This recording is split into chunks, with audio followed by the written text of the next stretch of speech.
I like you very much as a person. You have helped me to see things that I haven't seen before because of the discourse that we've had.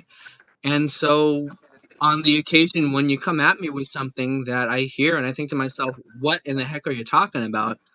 I think it means a lot that I believe in you as a person and I know the quality of your Right. conversation. And so, I have the Mm, opportunity to mm. push through that initial reaction where I'm like, WTF, to dig a little bit deeper and try to see the deeper point that you're making that I'm willing to give you the benefit of the doubt is valid. Um, and that's going to dovetail to my closing remarks, which is, I just think generally that there is kind of a human impetus to tell ourselves that we know what's up and that when we see this situation that looks like 10 situations we've seen before it, we are comfortable telling ourselves that this new situation is just like the 10 that preceded it. And I think that something that's beneficial about us being able to do this in this way is that neither one of us has all the answers. Neither one of us feels the pressure to have all the answers. We each feel free to just have a dialogue and explore and see where the two of us can get to together. And that's what I'm committed to, and that's what I'm really glad to be doing with you in this show. Well, likewise, my friend, and just again, thank you. I mean, thank you for your time. And for anyone who cared to tune into this, I would love to see some kind of feedback in whatever platform is posted first. I think that we're just finding our way through this, and I trust myself, I trust you, I trust us to sort of find our flow. But I also want anyone sort of who stumbled onto this again to realize that your input is invited implicitly at all times. Of course, I reserve the right to ignore your input if it's derogatory or I mean, so no man is an island, right? Well, yeah, but the question is, how often do I have your mind in? Anyway, I yeah, I mean, I'm really excited to see where this is going to go. I am too, and I think you're exactly right. This was a trial run. I want feedback. We want feedback. If you watch this, help us help help us do a better job of this. You know what to do. And this has been Good Faith Arguments with Jazz and Wally, and we're looking forward to the next time. I'm looking forward to it. I'm going to. Cheers. Thanks, everyone. See you next time.